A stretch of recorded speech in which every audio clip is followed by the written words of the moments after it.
Mwalimu Senene, nisikilize.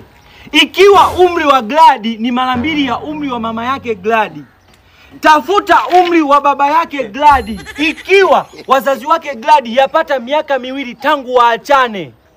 Ukipata jibu, gawanya kwa chuki walizokuwa nazo wazazi hao wawili. Ukipata jibu, rudi nyuma mpaka kwenye talaka 3 walizopeana kwa kutumia mahusiano ya Harmonize na Kajala kama fofiga.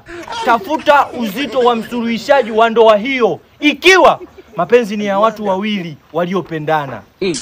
Ukipata jibu, tumia njia ya matawi kuikusanya familia ya mzee Gladi. Mwalimu Senene, naomba hilo swali uwapatie wanafunzi kwa sababu mtihani uliopita walifanya vibaya sana, na hili swali ndio swali ambalo litalikava yale matokeo mabovu. Nashukuru kwa kunielewa.